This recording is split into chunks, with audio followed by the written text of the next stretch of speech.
David Bowie, outsider, man of a million faces. Follow his changes, this chameleon of rock. That sounds like you hate that kind of. Yes, I do. I do. I think it's lazy journalism. Firstly, for instance, a chameleon is something that changes its colour to suit its background, which I don't think that's what's intended when they say that.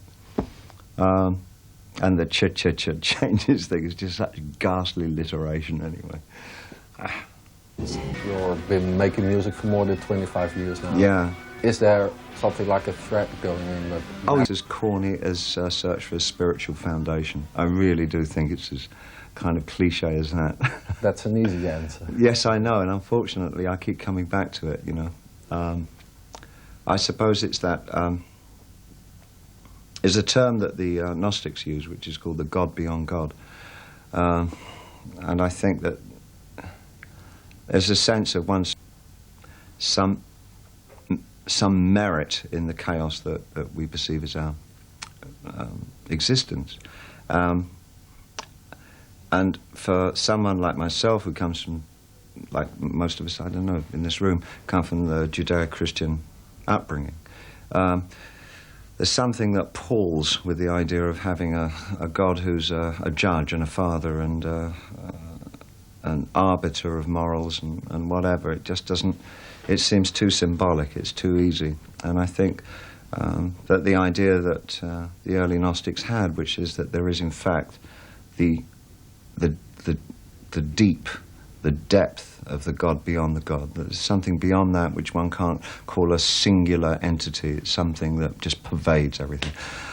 And I still think that that's probably one of the major searches that I've probably made in my life. I'm not sure how close I ever got, but I know that it does occur to most of us, I think, who work in the arts or in writing or expressing oneself. When you're expressing oneself, you're also trying to express one's existence, you know, so it's wrapped up in the same thing. I don't know. Yeah. I really don't know. It's something to do with that. It's something to do with what used to be feelings of alienation, although those feelings have kind of dissipated over the last 10 years for me. I don't feel as though I'm picked on by today. I feel as though I feel comfortable in my society. I don't think I'm as obsessive as I used to be by any means. I think I have such a great personal domestic life now that a lot of my energy is going to that. I think when I felt sort of disenfranchised to a certain extent from life around me, I think I just focused in on work and nothing else. But that was a long time ago, in almost 20 years, you know. I don't have that obsession anymore, quite the same way. No? Are you happy for that? It's relative. I'm very happy with the way my life is. I have a very fulfilled life. I think it has to be measured in terms of fulfillment. And as a person, I feel very fulfilled in that way. I do equal enough work and live a very fulfilling life with my chosen partner and family. I find nothing lacking. There's nothing really I want out of life that I haven't somehow been given some kind of access to, which is, I'm very lucky, extremely lucky. I don't think there's an ounce of Americanism in me. I'd likely contended to be in rock and roll. I think I probably would have been far better suited in another time for sort of vaudeville or cabaret or something. I don't feel like a rock and roll animal, even one iota. No? No, I'm a pop singer, much more a pop singer than I'm a rock singer. I don't need... I think it's performing on stage or doing anything, I think, in any of the art forms. One is to be loved. And I think when you want that, when you need an audience's love, I think that you have to, and what you end up doing is trying to match their expectations and trying to sort of say, well, what would they want, you know? And I think that there's this like rather cranky idea that people like me have, is that you know, you want to keep exploring different avenues. And I guess that because I get all my love that I need at home, I don't really feel that I need to please an audience in quite that same way. So I'm prepared for more or less anything I get. But I really insist in doing things that give me the kind of musical, again, I use the same word, fulfillment, that I require as an artist. So it means doing some things that are quite, I guess, bizarre or obscure or kind of off the wall for an artist of my age and standing. For me personally, I think there's been some songs that I really have always adored. I never really given myself a chance to play them, because the shows that I've done up until 1990, especially during the 80s up through the 90s, were generally so stacked with things that probably the audience would wish to hear, that there wasn't much room left for doing some of the songs that I'm now able to do, because I'm juxtaposing the material from outside with things like Teenage Wildlife and Joe the Lion, Andy Warhol. Actually, and Look Back in Anger. Interestingly enough, there are two, I'm adding on for this tour, two songs that were from the Ziggy Stardust album, but ones which I haven't done for something like 25 years, which are 5 Years, which was the opening track, and the closing track, which is Moon Age Daydream, which is really quite exciting, doing them with this band. What is the thing that he can put extra on your music? I don't know. It's always a really embarrassing question for me, because I'm not quite sure what it is that Brian does.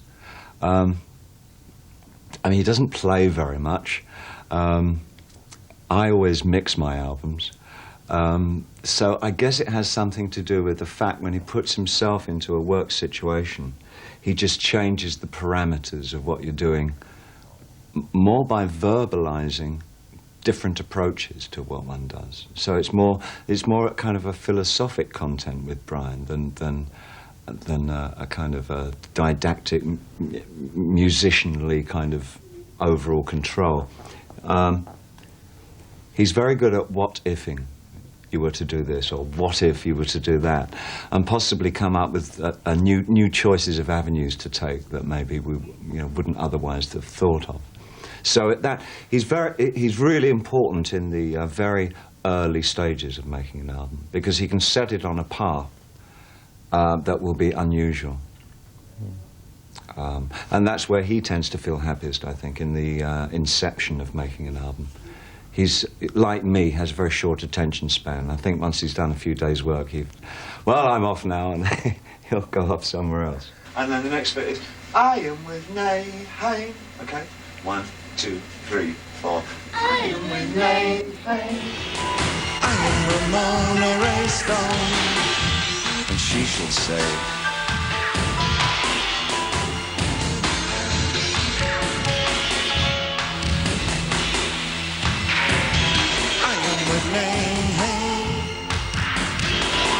Outside really came from Brian and I since the 70s. There's a museum near to where I live in Switzerland called L'Art Brut, which was, I think it was started by Dubuffet, the painter. And in the late 70s, Brian and I would go there a lot and look at the stuff there, because it was, it's quite bizarre, the presentations there and the paintings. It's from that genre of art which is now called outsider art. People who are in solitude or ostracized, maybe self-inflicted or institutionalized.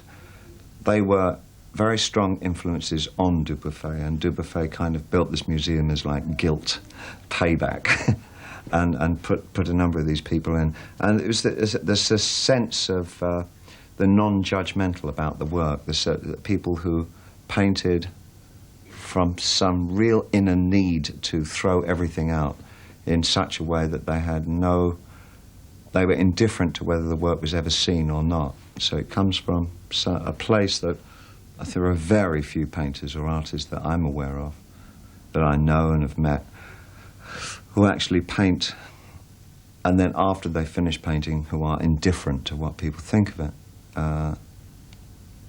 We all feel as though we should get some comment on our work, but this work gets to a place which is really, really strange and insular and outside.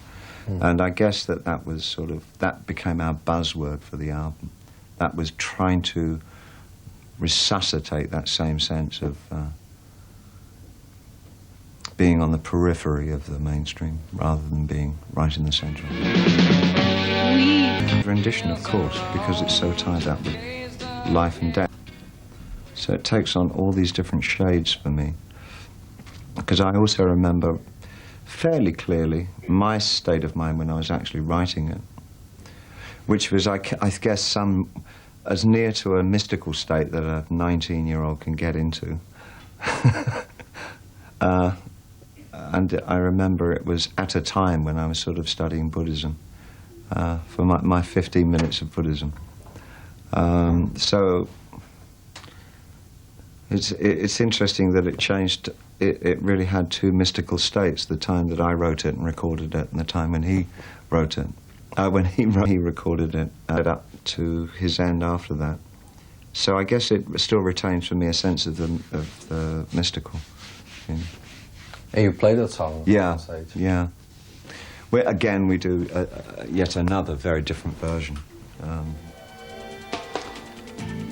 It's kind of trance-like still. Well, it always was trance-like, but I think I'd probably push that even further.